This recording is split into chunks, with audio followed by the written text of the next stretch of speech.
저는 상담사이기 때문에 상담 현장에서 보면 많은 분들이 고민을 가지고 오셔요.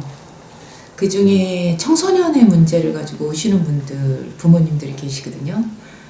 아이의 문제를 그냥 지나치지 못하셔서 부모님들이 아이와 같이 오거나 부모님들이 먼저 오시거나 하는 경우가 있어요. 정말 반가운 일이에요. 사실 상담소로서는 그것을 그냥 지나치기보다는 어떻게 해결의 실마리를 찾고자 직접 이곳까지 오시는 거니까 오히려 저는 감사하다는 표현을 하거든요. 예전과 다르게 상담이라는 부분을 굉장히 긍정적으로 생각해 주시는 분들이 많이 생겼더라고요. 그래서 아마도 저 같은 상담사가 상담을 여기저기 다니면서 하지 않을까 싶은데요.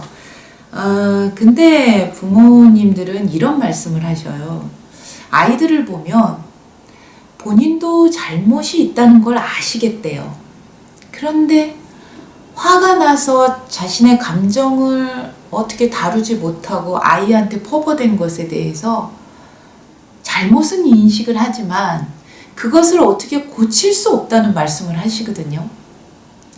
그래서 그 감정으로 인해서 아이가 상처를 입게 되고 아이는 그것을 감정을 아빠한테 표현하기보다는 무섭고 두려운 마음이 먼저 있어요. 근데 부모들이 그 감정이 올라갔을 때 아이들의 마음을 알아주면 되는데 그게 사실은 쉽지가 않아요. 그래서 고민이 되는 거죠. 그런데 그 감정이라는 거를요, 부모님들은 머리로 해결하려고 하는 경향이 있어요. 머리로 감정을 올리지 말아야지. 내가 화를 내지 말아야지. 이럴 때 내가 참아야지. 라는 것을 자꾸 머릿속으로 해결을 하시려니까 감정을 분출하고 나서 부모님들은 어떤 생각을 가시냐면 그러지 말았어야 되는데 내가 아이한테 그렇게 했다라는 어떤 죄의식 같은 걸 가지고 계셔요. 제가 그럴 때마다 부모님들한테 늘 이렇게 말을 해요. 절대 죄의식을 갖지 마시고 그렇게 하시고 나서는 아이와 말씀을 하시면 된다는 꼭 전해드리거든요. 감정이 올랐을 때는 감정을 어떻게 컨트롤할 수는 없어요. 물론 그 감정을 자주 자제를 시켜야 될 필요는 있지만 화가 난 거는 어쨌든 생겼던 일이고 그럼 그 다음의 과정을 어떻게 해야 되냐를 아이와 서로 얘기를 한다면 그리고 점점 그 횟수를 줄여간다면 아이와 소통이 되는 부모가 될 수 있을 거라는 그런 말씀을 제가 드리죠. 이 방송을 보고 계시는 분들 중에 자녀 문제로 고민하는 분들이 많을 거라고 생각이 들어요. 그런데 아이들을 감정적으로만, 부모의 감정적으로만 다루게 됐을 때 어떤 양상이 나타나냐면요. 처음에는 부모님이 하시는 그런 감정의 폭풍우를 맞는다고 저희는 얘기를 하거든요. 아이들이 그렇게 되고 나면 처음에는 어떤 대항도 하지 않아요. 그렇지만 그게 계속 쌓이고 또 쌓이고 쌓이다 보면 아이들의 반응은 소리를 지르거나 물건을 던지거나 아니면 굉장히 폭력적인 형태로 나타나요.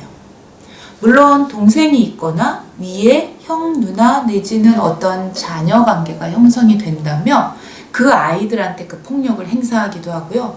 어떤 아이들은 주 양육자인 엄마나 아빠에게 폭력을 행사하기도 합니다. 이거는 청소년 시기가 되어야 되는 건 아니에요. 유아기 때 아이들도 이런 감정의 골이 너무 깊어지게 되면 그런 행동을 하게 됩니다. 반대로 아예 말을 안 하거나 자신의 방에서 문을 닫고 들어가서 혼자만의 시간을 보내거나 이런 경우도 많이 있습니다. 둘 다 문제 상황이고 어떤 게 더 심각하다는 거는 말씀드릴 수가 없어요. 직접 아이를 봐야 되겠거든요. 그런데 이런 것들의 양상을 부모님들한테 말씀을 드려도 부모님들은 어떻게 말씀하시냐면요. 원인은 알겠어요. 그럼 해결은 어떻게 해야 되죠? 라는 문제의 원인과 해결로 접근을 하십니다. 아이와의 문제는 그렇게 해결을 하시면 안 되거든요. 문제, 원인이 있으면 물론 해결 방법이 있겠죠. 근데 그 원인을 자꾸 아이들한테 찾게 되면 해결 방법은 없어요. 상담소로서 부모 교육을 하면서 가장 답답한 건 늘 아이들의 문제 상황을 아이들의 것이라는 생각을 갖고 계시는 게 사실은 문제거든요. 그 원인은 많이 있죠. 그렇지만 저는 부모님들 자신을 돌아보는 방법이 필요하다는 것을 꼭 말씀드려요. 상담소에 오셨을 때 어떤 부모님이 아이가 방의 문을 열고 들어가서 닫고 나오지를 않는다는 말씀을 하시거든요. 그래서 그 안에서 무엇을 하냐니까 모르겠대요. 전혀 접근을 하지 말라고. 아이가 나오지를 않는다고 얘기하더라고요. 밥을 먹을 때만 나오게 된다고 하더라고요. 밥 먹을 때라도 나오면 그나마 아이는 괜찮죠. 근데 이때 부모님은 뭐라고 말씀하시냐면 아이가 전에는 안 그랬는데 친구를 잘못 사귀어서 게임을 하다 보니 게임하는 거에 빠져서 그렇게 됐다. 그래서 친구를 잘못 사귄 아이가 잘못이고 그 친구가 잘못이라는 거에 초점을 맞추시거든요. 그래서 제가 여쭤봤죠. 그러면 아이가 그렇게 문을 닫고 방 안에 있을 때 그 전에는 어땠냐고. 자기하고 얘기도 잘하고 정말 밝은 아이였다고 그러시면서 말씀을 하셔요. 원인을 어디서 찾던 간에 그 아이는 분명히 다시 예전의 아이로 돌아올 수 있습니다. 단 부모님이 바뀌시면요 라고 말씀드려요. 힘드실까요? 상담소로 오셔요.